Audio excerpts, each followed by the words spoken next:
Welcome, Jack Dorsey, founder and chairman of Twitter. And Jack, you invented Twitter, and how did the idea come up? Did you have it in your head all the time? Or how did it come up? It was a very slow evolution. It started when I was 15. I was fascinated by how cities work, and I taught myself how to put maps on a screen so I could visualize how they work. And then I got into dispatch software from that. Couriers, taxis, ambulances, police trucks, fire trucks. They all roam about a metropolis, and they're constantly reporting where they are and what they're doing. So that became my work for a while, until about 2000, and I realized that this is awesome, but it's missing one element, and that's the citizens, it's my friends, and I wanted to go out in the world and walk around and report, what I was doing and what I was seeing, and share that, and also have all my friends in my pocket.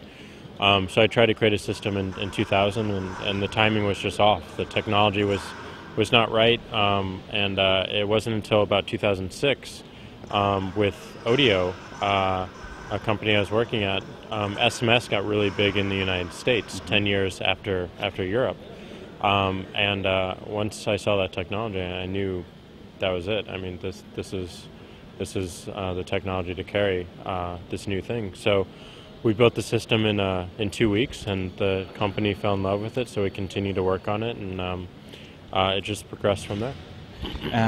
You talked about the right timing. How important is it to be right on time with your idea?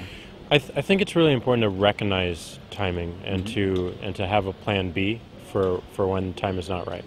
Okay. I think this is an idea I've loved for a long time, and it's not going away. And you just have to be comfortable with being patient to set it aside for a bit when you realize that it's not ready yet, and then pick it up when it is, and work really hard to make sure you can see it in the way. How important is it that you love your idea? Could you also Very make important. an idea successful that you don't really love, but you think it's going to be successful because just for the sake of it, or? I'm sure you could. That would be hard for me personally. Okay. I can't work on things that I don't, fully love and am deeply passionate about. So, for me, it has to be there. That love, that feeling has to be there. Otherwise, you're always distracted, and you always want to do something else. So, it makes things easier because you have a natural drive. What did your friends say when you first presented the idea of Twitter, or the concept? Did they believe in it right from the start? Well, the first group of friends in 2000 thought it was the stupidest thing ever, okay. which is fine. The timing was off.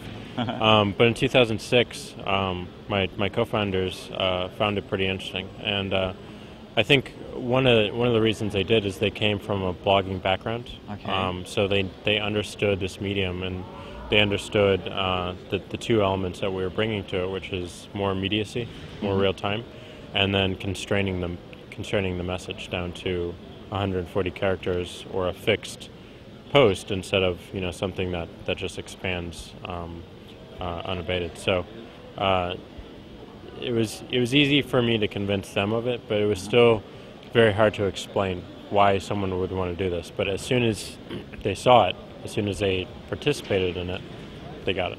All right. So the concept of less is more was actually just a side effect of your earlier product, right? So it was not that you had the idea, okay, let's make less more and let's just limit it to a couple of characters. My own personality is I always seek the simplest things. Okay. So I've always tried to minimize and get to an essence of something.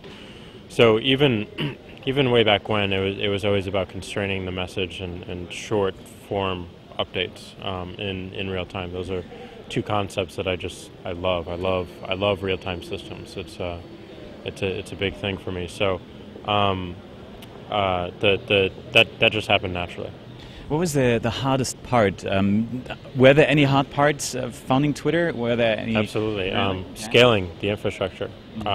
We still have problems today with that. So, it's a service that got a lot of traffic right away, and a lot of attention. And we initially weren't ready for it, so we would go down all the time. And we got better and better and better. And and then we got more and more traffic, and that brought us down. So it's a constant evolution and iteration that we have to go through, and for anything that has that sort of attention or is successful, you're going to go through the same thing. It's very hard to predict the usage. If we predicted the usage we have today, we would have designed a completely different system, and that would have slowed us down, so we would not have the usage we have today. So everything happened for the right reasons, but it was very hard.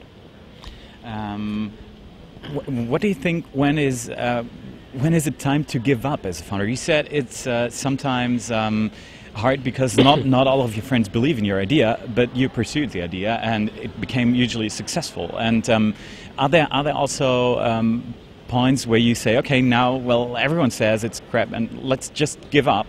Should you do that, or should you pursue when you believe in an idea? I think you should definitely pursue in something you believe in. I think it's really important to be self-critical, though, and recognize when something is not going to work out. And oftentimes, that happens when you expose it to other people.